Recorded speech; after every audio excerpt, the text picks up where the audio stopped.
I feel this movie is so sublime that I should be speaking through this entire video with some variation of an elegant British accent while Maria Callas is playing in the background.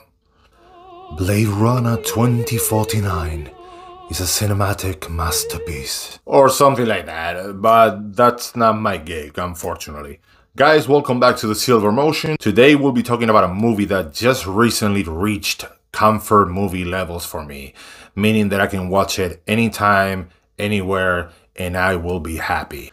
I'd say I've probably watched this movie about 10 times total, but in the past few months I've watched it probably about half of those, at least 5 times. I was going to say that this is one of those movies that grabs you and keeps you glued to the screen from beginning to end, but honestly, I am aware there's quite a bit of people that will not find this movie as interesting as I did and as many of us did, because it can move a little bit slow from point A to point B, kinda like my videos. I really do my best to cut out all the extra BS, and I always end up with a 30-minute video that I probably could have been cut out to 15. Hey, I'm learning here. Let's talk about the intro scene, and don't worry, I will not be narrating the whole entire movie. I just want to point out a few key moments and how they made me feel. Before the intro scene, I am already completely captivated by this.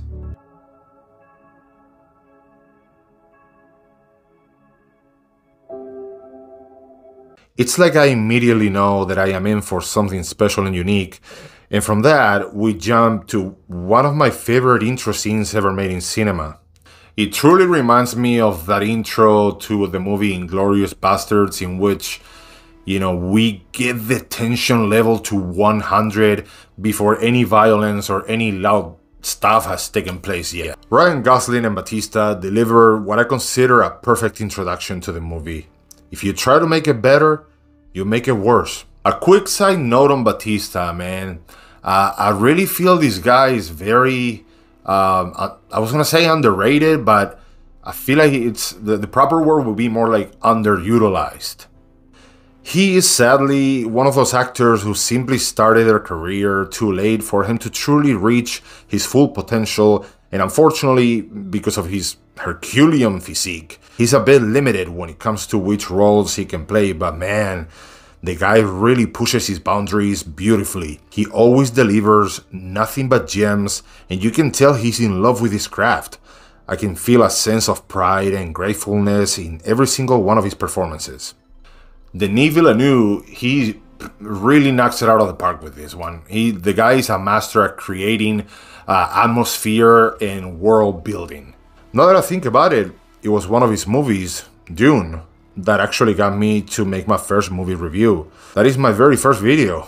I might put a link in the comments. Another quick side note to mention here is that this movie was actually considered a pretty solid box office flop, but somehow Denis Villeneuve got another 200 mil to put together Dune, which, if you think about it, I mean, on paper and also on screen, it's very similar to the feel of Blade Runner 2049. Now, my theory is that this guy got the 200 mil to make this other movie just because the executive producers or whoever's got the money, they just wanted more of the art that this guy can provide. Even if he was going to cost them money, they were willing to pay money to watch what this guy could put on screen. And hey, we gotta thank their rich asses for taking that risk investment, I guess. Coming back to me watching the movie and debating certain things. We were about 30 minutes into the movie and already had to pause it about 47 times to have about 138 life-changing conversations. I don't know half of you half as well as I should like, and I like less than half of you half as well as you deserve. Yeah, guys, it is that type of movie. The fact that it's set up in a not-so-distant future really makes you think of a lot of what-ifs. Let's talk about Ryan Gosling as Joe. This might be my favorite Ryan Gosling performance. He's so emotionally subtle and powerful all through the movie. There's a strong sense of restraint, as if he spends the entire movie trapped in this sentimental prison, and you can sense how afraid he is to break free, which is a very human thing to do. I'd like to point out something about this entire world, but actually, let's keep it small. Let's stay with Joe. Let's ask this question: are you Kay or are you Joe? When you watch the movie, is there a certain part of you that envies Kay's life? I know maybe it's an odd question to ask, but I feel that there's something about the simplicity of having a single purpose in life, knowing exactly what you were made for, and just carry set task, collect your bonus, get to your little minimalist apartment, eat your quick meal while talking to your perfect AI lover. We will talk about joy later. I really want to make clear that I wouldn't trade my life for that one at all, and the vast majority of you wouldn't either. I'm talking about it in the same way you would envy someone who lives by themselves in the wilderness. You wonder what that must be like and wish to spend a day in their shoes to see what it feels like. But ultimately, 99% of us will be begging to come back to our current existence. In order to answer the question, are you Kay or are you Joe, we first must define what each one of them are. Being Kay. I believe that being Kay is being what the system and your environment have led you and allowed you to be. Many people believe in total free will and that you are the master of your own destiny, but I beg to differ. I think our abilities to achieve our goals and experience life to its fullest is completely limited and predisposed by our environment. Being Kay is accepting that fact and carry on with your routine.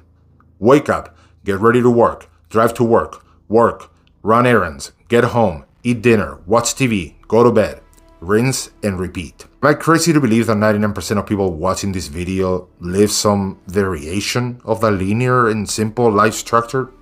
Being Joe. First of all, Joe is the name given to Kay by the love of his life. A real boy now. A real boy needs a real name. Joe. Joe. It is the moment that he is willing to accept that there might be something more to his existence than what I mentioned earlier. We all yearn to be Joe. We all want to believe we are special, unique, free, in charge of our own destiny, but only very few achieve that. Just as Kay or Joe, we spend most of our lives somewhere in between, constantly wondering what we're here to do, what is our purpose, and will we ever answer that question? And even more important than answering that question is the question of what will we do once we know what our purpose is? So I guess you will have to ask yourselves in which side or in which part of the spectrum between being Kay and being Joe you are, or you find yourself at this particular moment of your life. If you guys want to expand on that a little bit and have a conversation, please go down to the comments and let me know what you think. I would love to talk about it with you guys. I believe at this point, talking about the visuals of the movie will be a waste of your guys' time. If you're familiar with the movie, or if you have watched any video about it before, you've probably heard the words visually stunning a few times by now. Jared Leto gets a lot of hate these days for being this megalomaniac who thinks he might be the second coming of Jesus or something like that. And because he fucked up as the Joker, let's just be honest about that one. But hey, I can separate the artist from the art, guys, and Jared Leto has delivered some of the highest caliber when it comes to acting. This movie, in my opinion, being a perfect example. Sylvia Hoeks as Love is one of my favorite performances in this movie. There's something very calming but very unnerving about the way she behaves, especially the way she speaks and how she seems to have some form of malfunction when it comes to showing emotion. It goes beyond lack of empathy or being some sort of sociopath. It's almost as if, at times, she has all these strong feelings and the only way she can express them is by dropping tears, even though those tears do not represent what us normal people think they represent. Us normal people? Moving on. Robin Wright is killing it in this movie as usual, and there's truly no need to expand on how great of an actress she is. Instead, I'd like to point out one scene of the movie, because I have a dirty mind. I'm joking, that's not the only reason. I am genuinely curious here. In this world, we don't really see anyone consuming drugs. They just drink what might be some form of alcohol. We know later in Vegas they drink the real deal, but something tells me this is some form of synthetic liquid that emulates the effects of alcohol. In this scene, Madame and Joe are conversing and she's encouraging him to open up about his memories as they both share a nice little chill moment. Then she insinuates, and I believe a little subtle Easter egg is how she physically hits on Joe by pulling a basic instinct on him. Legs crossed. Joe looks down. What is he looking at, I wonder? And then the legs are uncrossed. Joe very respectfully declines the offer and lets her go. My opinion is that there are several reasons why Joe declines, but ultimately one reason eclipses all of the others, and that is that Joe is in love with Joy. And now, ladies and gentlemen, we get to finally talk about one of the coolest and most enigmatic characters of the entire movie. Let's talk about Joy. When we are first introduced to Joy, she is presented to us as the perfect 1950s wife, waiting for her husband with a nice dinner. Now, I have seen some people talk about Joy in general, but when it comes to this scene in particular, what I heard is that she is only trying to do what pleases him because that is what she is programmed to do. But I have to disagree. I do not see Joy in this scene as trying to find which version of her she needs to be for Joe. I see it as a simple role play between a couple that have definitely been together for a while. In my honest opinion, I can tell right away these two have been in a relationship for some time now, and Joy is way past that testing phase in which she figures out who she needs to be for her partner. I also heard that every decision and choice that she makes during the entire movie is made only to make Joe happy, because ultimately that is what she's programmed to do. As you guys can tell by now, I'm about to disagree with this one as well. I'll just give it to you straight. While I believe that Joy at her core is programmed that way, I also believe that she is very much capable of learning new information, new emotions, and ultimately evolve into her own person, just as we regular people do. Remember that one of the main points of this movie is the fact that humans believe they are able to create these artificial humans and keep them under control and within the parameters that they were created for. But time and time again, the movie shows us that it simply doesn't work. There are always outliers that break through those parameters and evolve. Why wouldn't this AI companion be any different? Why couldn't Joy be, just like some replicants, bending the rules to define herself as her own person? Again, guys, this is my personal opinion. If you have a different one, go down to the comments, let's talk about it, because I am fascinated by this entire idea and this entire world. We can see her make a few choices that wouldn't necessarily make Joe happy. The threesome, quote unquote, which, by the way, is such a gorgeous scene, man. Like, it's so well made, and the soundtrack is just... I feel like I'm getting a little off track here, but what I'm trying to say is that I do not think that choice initially makes Joe happy at all. I actually think he's mad about it. But he believes that that is what she wants. So it's the perfect representation of two humans loving each other and willing to sacrifice for each other, because she believes that's what he wants, even though he truly doesn't. He just wants her. That's all he needs. And he believes that that's what she wants, but in reality, she's also sacrificing because he's not happy about it at the end of it. She's just not happy, you can tell. But that's the beauty of the scene. That's the beauty of their, of their relationship. Another example, disconnecting her from the mainframe. That will be the very last thing that will make Jo happy. Knowing she could die. But she wants to be able to die. She wants to have the first and most essential of all human rights, which is the right to die. If they come here looking for you, they'll have access to all my memories. You have to delete me from the console. My present. Put me there. If anything happens to this, that's it. You're gone. Yes.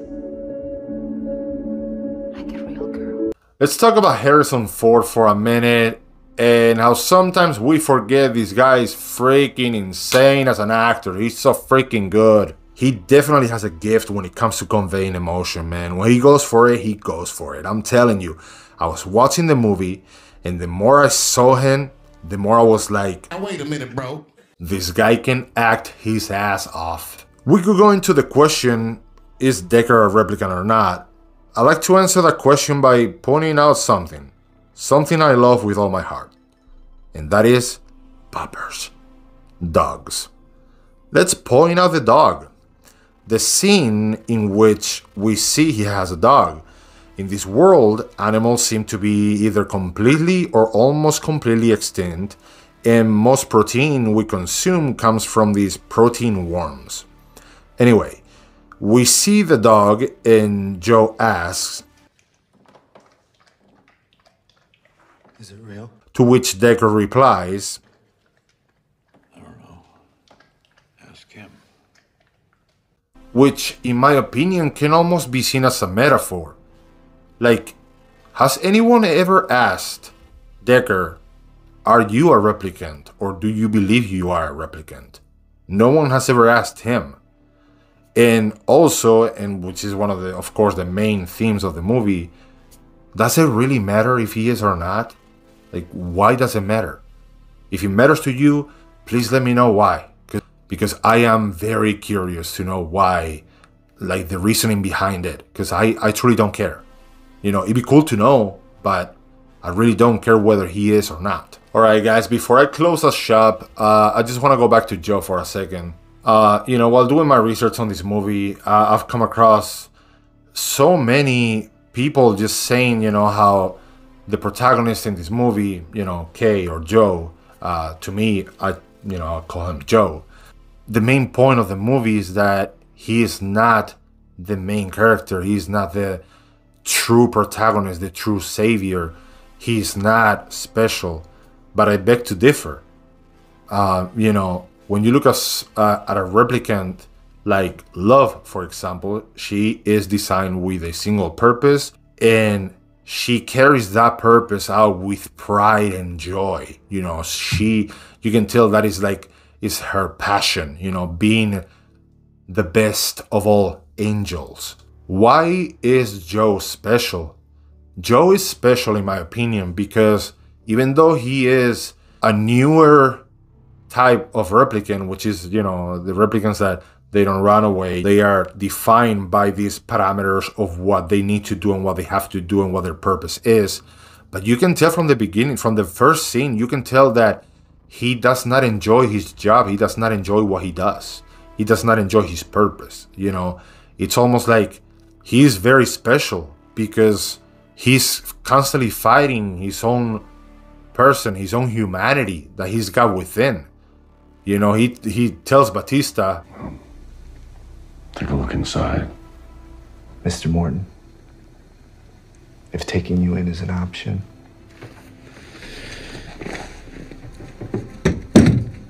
I would much prefer that to the alternative.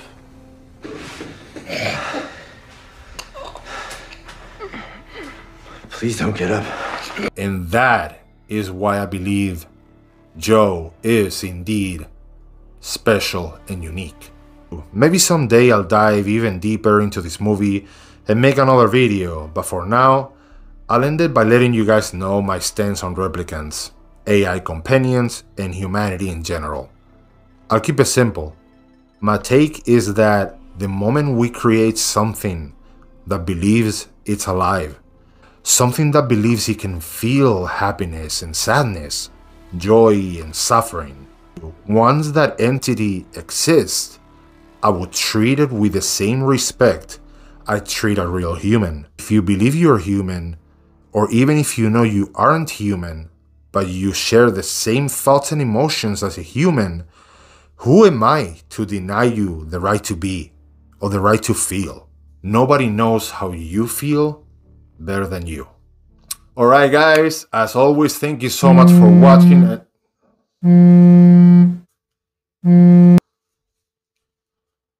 Yes, madam? Silver Motion, come in for your baseline. Okay.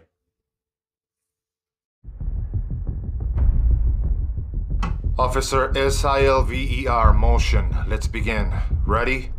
Yes, sir. Reset your baseline. In black nothingness, the algorithm began to spin. To like and subscribe is essential to the cause. Cells. Cells. Have you ever made editing mistakes? Cells. Cells. Do they keep you up at night? Cells. Cells. When you're not making videos, do they keep you in a little box? Cells. Cells. Interlinked. Interlinked. What's it like to post a video and not getting more than 5 likes? Interlinked. Interlinked. Will you ever put out quality material? Interlinked. Interlinked. Do you long for people to share their opinions in the comments? Interlinked. Interlinked. Do you dream about making videos? Interlinked. Interlinked. What's it like to hold your child in your arms? Interlinked. I don't know, he's as big as I am. Do you feel that there's a part of your video you're missing because you accidentally erased it during editing? Interlinked. Interlinked. Within cells interlinked. Within cells interlinked. Why didn't you say that 3 times? Within cells interlinked. Within cells interlinked. Within cells interlinked. Within cells interlinked. You're not even close to baseline. Silver Motion, you can pick up your views. Thank you, sir.